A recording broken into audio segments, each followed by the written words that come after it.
మేలు చేయుటకు ఆసక్తి కలిగి మన ఎడల సమాధానకరమైన ఆలోచనలు కలిగి ఉన్న మన ప్రభు అయిన దేవాది దేవునికి ఘనతా మహిమలు చెల్లిస్తూ మీ అందరికీ నా హృదయపూర్వక శుభములు. ఈ రోజు మన వాక్య ధ్యానం యోహాను సువార్త 7వ అధ్యాయం 19-20 వచనాలు మాత్రమే. నిన్నటి ధ్యానంలో అంటే 16-18 వచనాలు పరిశీలించినప్పుడు ఆ భాగంలో ప్రభు అయిన యేసుక్రీస్తు నా బోధ నాది కాదు, నన్ను పంపిన వానిదే అని చెప్పడం ద్వారా తన పరిచర్య అంతా తండ్రి చిత్తం పైన ఎంత ఆధారపడి ఉందని మనకు తెలియజేశారు. అలాగే దేవుని చిత్తాన్ని చేయాలని నిశ్చయించుకున్న వారికే దేవుని బోధ అర్థమవుతుందని, తన స్వంత మహిమను వెతుకువాడు కాడు, దేవుని మహిమను వెతుకువాడే సత్యవంతుడని బోధించారు. ఈ రోజు మనం పరిశీలించబోయే ఈ 19-20 వచనాల్లో ప్రభువైన యేసు యూదుల యొక్క హృదయ పరిస్థితిని బయటపెడతా ఉన్నారు. వారు ధర్మశాస్త్రాన్ని గురించి గొప్పగా మాట్లాడుతున్నారు, కానీ దాన్ని ఆచరించకపోవడాన్ని ఎత్తి చూపిస్తా ఉన్నారు. 19వ వచనాన్ని చూసినట్లయితే, మోషే మీకు ధర్మశాస్త్రం ఇయ్యలేదా?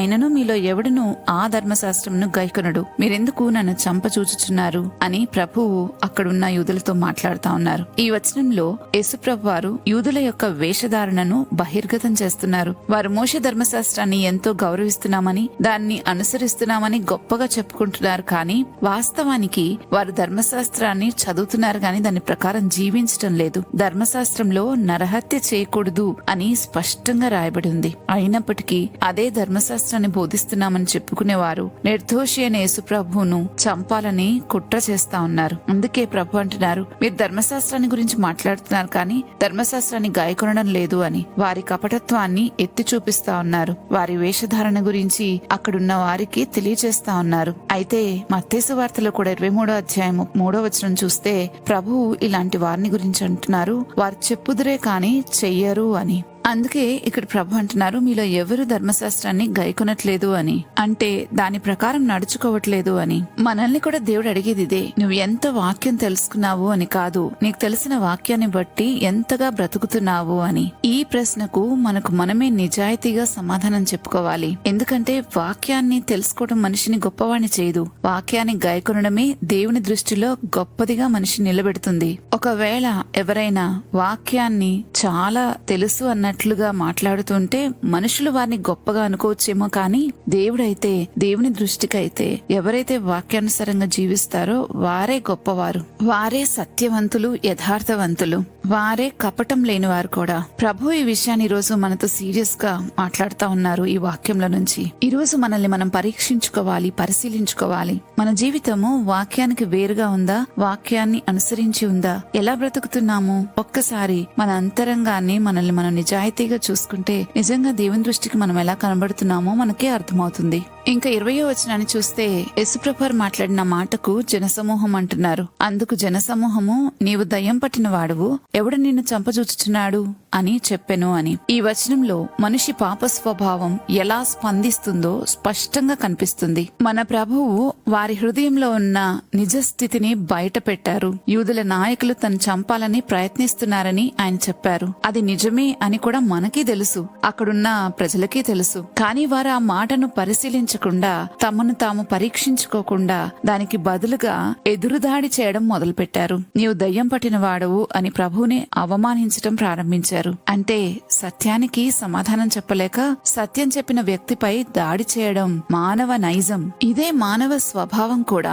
మనము కూడా ఇలాంటి వారిని ఎందరినో ఎదుర్కొంటూ ఉంటాం ప్రతిరోజు. ఎప్పుడైనా మనం గుర్తుపెట్టుకోవాల్సింది ఏంటంటే, సత్యాన్ని ప్రేమించేవాడే తనను తాను పరిశీలించుకుంటాడు. సత్యాన్ని ప్రేమించని వాడు సత్యాన్ని చెప్పిన వ్యక్తినే శత్రువుగా చూస్తాడు. అందుకే సామెతల పుస్తకం 9వ అధ్యాయం 8వ వచనంలో రాయబడింది, అపహాసకుని గద్దింపకము, గద్దించినెడలా వాడి నిన్ను ద్వేషించును, జ్ఞానము గల వానిని గద్దింపగా వాడి నిన్ను ప్రేమించును అని. దీన్ని బట్టి మనకు అర్థమవుతుంది, సత్యం చెప్పినప్పుడు వారు రియాక్ట్ అయ్యే విధానాన్ని బట్టి మనం తెలుసుకోవచ్చు ఒక వ్యక్తి అపహాసకుడో జ్ఞానం కలవాడో అనేది. అందుకే చాలా సార్లు మనుషుల మధ్య గొడవలు, విభేదాలు, శత్రుత్వాలు రావడానికి కారణం నిజం మాట్లాడటమే. అబద్ధం చాలా మందికి ఇష్టంగా ఉంటుంది, ఎందుకంటే అది వారి జీవితాన్ని మార్చమని అడగదు కాబట్టి, మార్చుకోమని అసలు శాసించదు కాబట్టి. కానీ సత్యం మాత్రం మారు మనసును కోరుకుంటుంది. అందుకే సత్యము ఎప్పుడు కూడా మన ముందుకొచ్చి నిలబడుతుంది. మన జీవితాల్లో కూడా ఎవరైనా దేవుని వాక్యాన్ని ఆధారంగా తీసుకుని మన తప్పును ప్రేమతో ఎత్తి చూపినప్పుడు వెంటనే మార్పు చెందటానికి ఇష్టపడేవారు దేవుని సంబంధులై ఉంటారు. ఎందుకంటే యేసుప్రభు వారు అన్నారు 18వ అధ్యాయం యోహాను సువార్తలో 37వ వచనంలో, సత్య సంబంధి అయిన వాడు, సత్య సంబంధి అయిన ప్రతివాడు నా మాట వినును అని. అలాగే యోహాను సువార్త సువార్త 8:47 కూడా దేవుని సంబంధి అయిన వాడు దేవుని మాటలు వినును అని. మీరు దేవుని సంబంధులు కారు గనక వినరు అని అక్కడ స్పష్టంగా ప్రకటించారు. ఈ వాక్యాన్ని బట్టి మనకు అర్థమవుతుంది ఎవరు దేవుని సంబంధి, ఎవరు దేవుని సంబంధి కారో. ఎవరు కరెక్షన్ ఇష్టపడతారో, సరిచేయబడటానికి ఇష్టపడతారో, సత్యాన్ని ప్రేమిస్తారో వారు దేవుని సంబంధిగా ఉంటారు. దేవుని సంబంధులు దేవుని మాటను వింటారు. దీన్ని బట్టి మనం ఎవరితో ఎలా వ్యవహరించాలో మనకు స్పష్టంగా తెలియచేస్తుంది బైబిల్. కాబట్టి ప్రతి ఒక్కరి స్పందనే వారి యొక్క నిజ స్థితిని బయటపడుతుంది. అందువల్ల బైబిల్ మనకు ఒక స్పష్టమైన వివేచన ఇస్తుంది అనేది మనం గ్రహించాలి. ఎవరు దేవుని వాక్యానికి లోబడతారో వారితో ఆత్మీయ సహవాసం ఫలవంతంగా ఉంటుంది. కానీ సత్యాన్ని నిరంతరం తిరస్కరించే వారితో జ్ఞానంగా, వివేకంగా మనమే వ్యవహరించాలి. వారు రియాక్ట్ అయిన విధానాన్ని బట్టి మనం అర్థం చేసుకోవచ్చు ఎవరు సత్య సంబంధి, ఎవరు దేవుని సంబంధులు, ఎవరు నిజంగా జ్ఞానులు అనే సంగతిని వారు రియాక్ట్ అయిన దాన్ని బట్టి మనం అర్థం చేసుకోవచ్చు. అంటే సత్యానికి రియాక్ట్ అయిన దాన్ని బట్టి మనం అర్థం చేసుకోవచ్చు, లేదా వాక్యానికి రియాక్ట్ అయిన దాన్ని బట్టి మనం అర్థం చేసుకోవచ్చు నిజంగా వారు దేవుని సంబంధులా కాదా అనేది.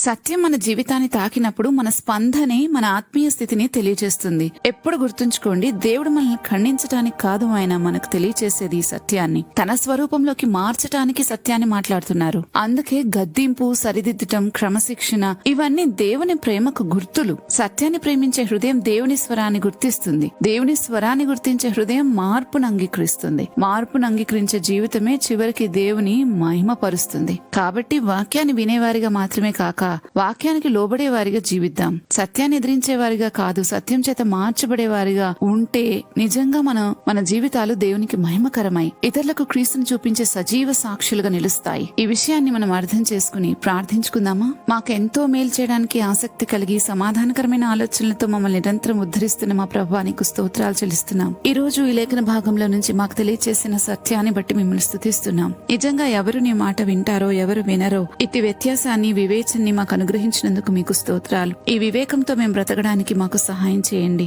కేవలం వాక్యాన్ని వినేవారంగా కాకుండా విని దాని ప్రకారం బ్రతికే వారంగా మమ్మల్ని తీర్చిదిద్దమని, మమ్మల్ని ఆ రీతిగా నడిపించమని, పరిశుద్ధాత్మ శక్తిని దయచేయమని వేడుకుంటూ ఈ మనోలన్నీ యేసుక్రీస్తు ప్రభువారి నామంలో బ్రతిమాలుతున్నాము తండ్రి, ఆమెన్. రేపటి ధ్యానంలో మరలా తిరిగి కలుద్దాం. అంతవరకు దేవుని కృప మనందరికీ తోడైండును గాక. ఆమెన్.